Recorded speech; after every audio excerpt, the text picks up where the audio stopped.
कि पूरे हरियाणा कांग्रेस में हमारे दो से सीनियर कोई भी नहीं है। हम 1972 में कार्यकारिणी के सदस्य थे और 91 में हम दोनों एमएलए बने और मैं उससे पहले चेयरमैन भी रह चुका हूं। बत्रा साहब कांग्रेस के अध्यक्ष रह चुके हैं 14 साल, 17 साल सिटी कांग्रेस कमेटी के रोहतक के प्रेसिडेंट रह चुके हैं। हम ये महसूस कर रहे हैं कि गुलाम नबी आज़ाद और उसके साथी जो भी आज बोल रहे हैं वो भारतीय जनता पार्टी के इशारे पे कांग्रेस को कमजोर करने की एक साजिश कर रहे हैं और हम कांग्रेस लीडरशिप से ये मांग करते हैं। हम उनको चिट्ठी भी लिखेंगे, सोनिया जी को, राहुल जी को, और हम मिलेंगे कि ऐसे नेताओं को जिन्होंने हमेशा, वो कई बार हरियाणा के प्रभारी रहे हैं। भाई साहब आप कह रहे थे हरियाणा से उनका क्या कनेक्शन, हरियाणा के प्रभारी रहे हैं, एक बार नहीं 3-4 बार प्रभारी रहे हैं। और हम ये चाहते हैं कि वो बोलना बंद करें। आज जरूरत है कांग्रेस को इकट्ठा करने की, आज जरूरत है बीजेपी के खिलाफ लड़ने की। आप गुलाम नबी आजाद का मुझे दिखा दीजिएगा एक बयान भी, जब उन्होंने मोदी को अटैक किया हो। आनंद शर्मा का दिखा दीजिएगा एक बयान भी। मोदी को तो अटैक नहीं कर रहे, लीडरशिप को अटैक कर रहे हैं। तो हम ये मांग कर रहे हैं कि इनको पार्टी से निकाला जाए और अगर गुलाम नबी आजाद अगर इसी प्रकार बोलते रहे तो हम उनके घर के सामने प्रचंड प्रदर्शन करेंगे कायदे कानून में रह के। दिल्ली पुलिस अगर हमें परमिशन देगी तो हम निश्चित तौर पे, उसका घर है 25 साउथ एवेन्यू लेन, हम वहां जाएंगे और जबरदस्त प्रदर्शन करेंगे। लेकिन उससे पहले हम अपनी लीडरशिप से मांग कर रहे हैं कि इनको पार्टी से निकाला जाए। 5 स्टार में वो 5 स्टार की बात कर रहे हैं कि 5 स्टार कल्चर छोड़े। मैं जितनी बार उनको मिला हूं 90% मुझे वो 5 स्टार में मिले भाई साहब। मैं बंबई एक शादी अटेंड करने जा रहा था, देखा तो मैं मेरिट में, और एक बार मेरिट में मिले मुझे, एक बार वो हॉलीडे इन में मिले। वो खुद 5 स्टार के आदमी हैं और हमारी लीडरशिप पे 5 स्टार का आरोप लगा रहे हैं। तो ये सारे आरोप बेबुनियाद हैं, झूठे हैं। अब ये नहीं पता वो इससे क्या फायदा लेना चाहते हैं, लेकिन हमारा अनुमान भी है, कुछ हमें सूत्रों से भी पता चला है कि ये भारतीय जनता पार्टी के इशारे पे कांग्रेस लीडरशिप को कमजोर करना चाह रहे हैं। ठीक है, 10 जनपद से तो राष्ट्रीय अध्यक्ष जो है उनको भाई बाहर से बनना चाहिए। ये तो पहले भी बात की रोहतक की लीडरशिप ने भी की है। देखिए उनके साइन भी है। कांग्रेस पार्टी में एक से एक लीडर हैं। नितिन का बात देख लीजिएगा, DK बरवा देख लीजिएगा, संजीवा रेड्डी देख लीजिएगा, ब्रह्मानंद रेड्डी देख लीजिएगा, के कामराज देख लीजिएगा, और नरसिम्हा राव देख लीजिएगा, सीताराम केसी देख लीजिएगा। भारतीय लीडर बहुत बार रहे हैं, लेकिन आज समय की पुकार है कि राहुल गांधी और सोनिया गांधी, इन दो में से कोई ना कोई एक कांग्रेस का अध्यक्ष होना चाहिए। भूपेंद्र सिंह हुड्डा के घर के आगे प्रदर्शन करोगे, 24 साइन आदमी, उनके भी साइन थे। अगर भूपेंद्र सिंह हुड्डा इसी प्रकार से आवाज उठाएगा लीडरशिप के खिलाफ तो मैं सबसे पहला आदमी उनके खिलाफ प्रदर्शन करूंगा। अगर वो आवाज उठाएगा, लीडरशिप के खिलाफ अगर कोई भी आवाज उठाएगा तो वो चीज बर्दाश्त नहीं होगी। और बड़ा जबरदस्त प्रदर्शन करेंगे। मैं तो आप पहले भी करता रहा हूं, आप तो हमें सपोर्ट करते थे सारे, जितना भी पत्रकार हैं। मैं तो पहले भी प्रदर्शन करता रहा हूं, कोई नई बात नहीं मेरे लिए। कांग्रेस विघटन की ओर बढ़ रही है ना, विघटन की ओर नहीं है। कांग्रेस मजबूत हो रही है। आपने देखा बड़ौदा का चुनाव कांग्रेस ने संयुक्त होकर लड़ा। कुमारी शैलजा, हमारे प्रभारी बत्रा साहब, मैं तो बड़ौदा गांव का इंचार्ज था। मैं बत्रा साहब जसराना के, गुमाना के 3-4 गांव में रहे, तो पूरी कांग्रेस बड़ौदा में लड़ी है। आप अगर किसी एक को इसका श्रेय देना चाहेंगे तो मैं गलत मानता हूं। जो प्रत्याशी है उसी ने श्रेय दिया है कि हुड्डा साहब जो है ना जीत की वजह रहे हैं वहां। उसका मामला उठा था, बत्रा साहब ने उठाया था मामला मीटिंग के अंदर, और उसको सनब किया था, प्रभारी जी ने सनब किया था उसको, भालू को। क्या बोल रहे हैं बाबा साहब? कुमारी शैलजा, विवेक बंसल जो हमारे प्रभारी हैं, उन्होंने कम से कम 30 गांव का दौरा किया, डोर टू डोर गए। और मैं ये कहता हूं कि ये चुनाव तो कांग्रेस पार्टी किसानों के मुद्दे पर, भ्रष्टाचार के मुद्दे पर जीती है।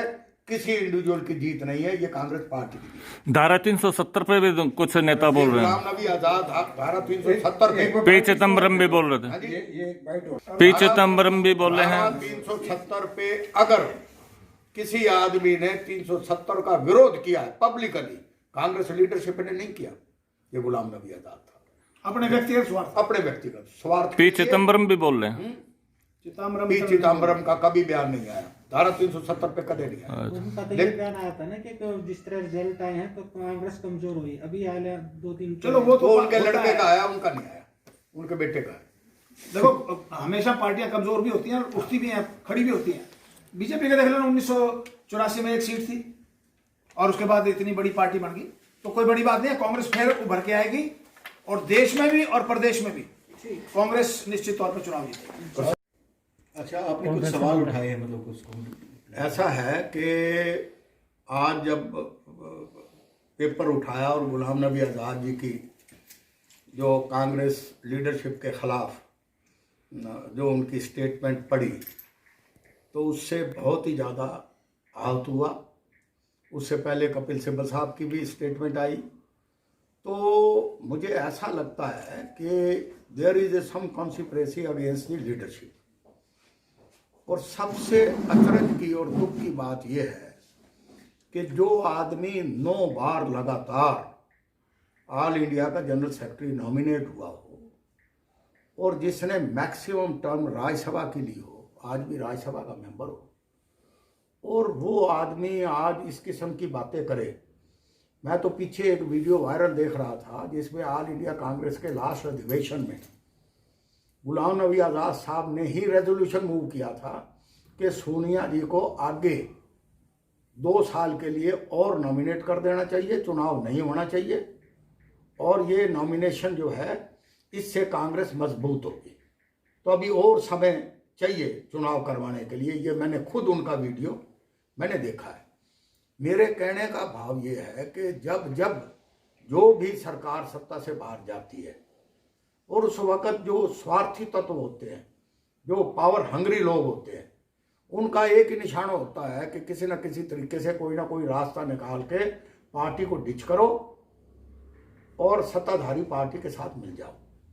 और मैं तो इस मामले में बिल्कुल मेरी तो डिटर्मिन्ड राय ये है कि ये बीजेपी के बेस्ट पे काम करने लग रहे हैं और there is a serious conspiracy against the leadership.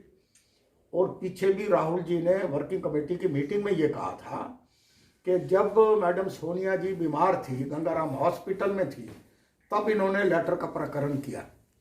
और अब वो दोनों राहुल जी और सोनिया जी ये दोनों गोवा में गए हुए हैं, क्योंकि सर्दी के मौसम में मैडम सोनिया जी को ठंड ज़्यादा माफक नहीं आती, उनको कुछ प्रॉब्लम्स हैं जिनकी वजह से इन दोनों को गोवा जाना पड़ा और इन्होंने फिर शुरू कर दिया, घमासान शुरू कर दिया। कहने का भाव ये है कि मैं और कृष्ण मूर्ति जी हुड्डा, जो हम दोनों इकट्ठे मंत्री थे, आज ये महसूस करते हैं। और हम 1972 से कांग्रेस से जुड़े हुए हैं। आप अंदाजा लगा लीजिए 48 साल से ज़्यादा हमें राजनीति में हो गए। और 72 में कृष्ण मूर्ति जी भी डेलीगेट थे, मैं भी डेलीगेट था। अच्छा, इसमें आप डिमांड क्या करते हैं? हम डिमांड ये करते हैं कि इनको नोटिस देकर इनके खिलाफ अनुशासनिक कार्रवाई सख्त से सख्त होनी चाहिए, इनको पार्टी से निकाल देना। पार्टी से निकालनी चाहिए। पार्टी को तोड़ने का काम कर रही है। ये पार्टी को तोड़ देगा, पार्टी की लीडरशिप को डैमेज करने का, पार्टी को नुकसान पहुंचाने का काम कर, और बीजेपी के इशारे पे काम कर रहे हैं। और बीजेपी के इशारे पे काम कर रहे हैं। ठीक है। बत्रा जी, आपको लगता नहीं कांग्रेस काफी कमजोर हो गई है इस तरह से कांग्रेस, रिजल्ट आए हैं? सुनो मेरी बात, आप कांग्रेस को कमजोर की बात कर रहे हैं। मैं ये कहता हूं कि आज पूरे देश के अंदर आज से 15-20 साल पहले कितने एमपी होते थे बीजेपी के, यहाँ नेशनल लेवल के ऊपर कितने स्टेट के ऊपर एमएलए होते थे इनके। जब मैं और कृष्ण मूर्ति हुड्डा एमएलए थे उस वक्त एक ही था, रामविलास शर्मा एमएलए। आज ये बात करते हैं कि कांग्रेस पार्टी ज्यादा कमजोर नहीं हो गई, ये थे कहाँ। ये तो एक धर्म, जाति और कास्ट की बात करके एक अपना उल्लू सीधा करने के लिए कभी पटेल को अपना बता देते हैं, कभी नेहरू जी की उपलब्धियों को दरकिनार करते हैं, कभी धर्म, कभी मंदिर का मुद्दा ले आते हैं, कभी कास्ट की पॉलिटिक्स करते हैं। आप मुझे बताइए कि कोई भी इशू, कोई भी एजेंडा इनका मां सिवाय जाति पाति के और कोई एजेंडा ही नहीं है। ये तो समीकरण बिठाने की कोशिश करके वोट बैंक को लेने की नीयत से ये काम करते हैं। लेकिन एक ही तो इसलिए कांग्रेस आज भी, आज मैं अब भी कहता हूं कि आप आगे आगे देखिए तो सही, पता लगेगा ना। आज कोरोना का देख लो, एक एक इशू उठा लो, जो हमने इससे पहले मेमोरेंडम दिया है, 3 किसान बिल, काले बिल, लॉ एंड ऑर्डर कहाँ है, भ्रष्टाचार चरम सीमा पे है। आज हर अधिकारी करप्ट है, आज चीफ मिनिस्टर की सारी कैबिनेट करप्ट है। हम तो बार बार ये बात कहते हैं, हम तो बीजेपी के खिलाफ मुखर होकर बोलते हैं, हम तो कहते हैं सड़कों पे आना चाहिए। और राहुल गांधी ही एक ऐसे लीडर हैं जो आज नरेंद्र मोदी जी के खिलाफ